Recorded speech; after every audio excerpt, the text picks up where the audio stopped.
আজকের তিমি একসময় চার পায়ে হাঁটত। আজকের সাপ একসময় তারও পা ছিল। আর যে ঘোড়াকে আজ আমরা দেখি সে একসময় ছিল ছোট্ট বনজ প্রাণী। আজকের প্রাণীরা আগে এমন ছিল না। পৃথিবীতে আজ আমরা যে প্রাণীগুলো দেখি তারা সব সময় এমন ছিল না। কোটি কোটি বছর ধরে আবহাওয়া বদলেছে, সমুদ্র বদলেছে, বন ধ্বংস হয়েছে, বরফ যুগ এসেছে, খাদ্য পরিবর্তন হয়েছে। আর এই পরিবর্তনের সাথে সাথে প্রাণীরাও নিজেদের বদলেছে। এই ধীর পরিবর্তনের নামই এভলিউশন, বিবর্তন।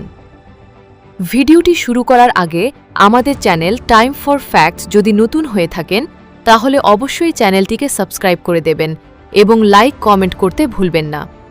চলুন তাহলে জানা যাক। ১.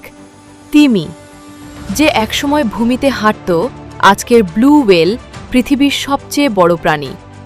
কিন্তু বিজ্ঞানীরা বিশ্বাস করেন তিমির পূর্বপুরুষ ছিল স্থলভাগে বসবাসকারী ছোট চারপেয়ে স্তন্যপায়ী প্রাণী পাকিসিটাস। প্রায় ৫ কোটি বছর আগে এটা দেখতে ছিল নেকড়ে আর কুমিরের মাঝামাঝি কিছু একটা।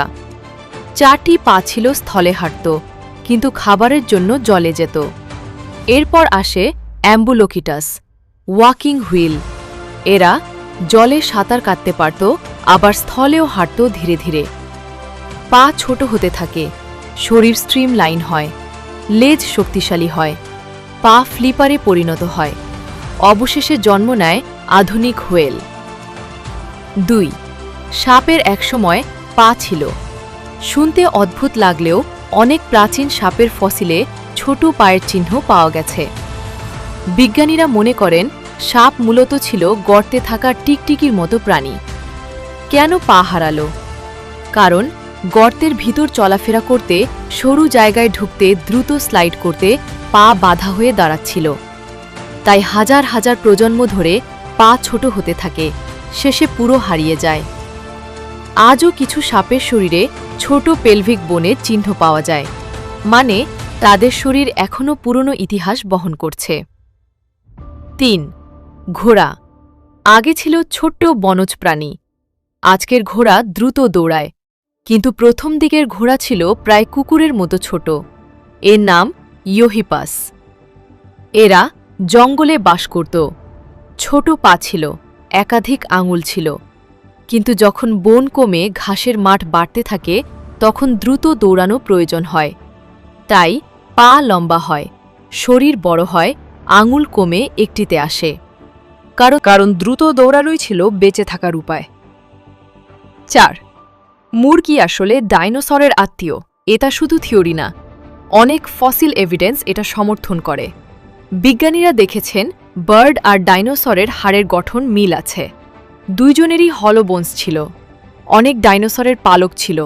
বিশেষ করে টিরেক্সের সাথে আধুনিক মুরগির জেনেটিক রিলেশন নিয়ে গবেষণা হয়েছে।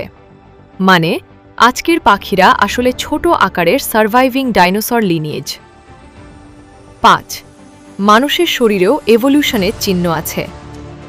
আমাদের শরীরেও এমন কিছু অংশ আছে যেগুলোর আগের প্রয়োজন ছিল, এখন নেই। উদাহরণ টেল বোন, একসময় লেজ ছিল। উইজডম টিথ, শক্ত খাবারের জন্য। গুজবাম্পস, শরীরের লোম ফুলিয়ে ভয় দেখানোর জন্য। মানে আমাদের শরীর এখনও অতীতের ইতিহাস বহন করছে। পৃথিবীর প্রতিটি প্রাণী আসলে একটি জীবন্ত ইতিহাস, কারণ তারা জন্ম থেকেই এমন ছিল না। সময়, প্রকৃতি আর বেঁচে থাকার লড়াই তাদের বদলে দিয়েছে। আর হয়তো ভবিষ্যতে আজকের প্রাণীরাও আবার বদলে যাবে।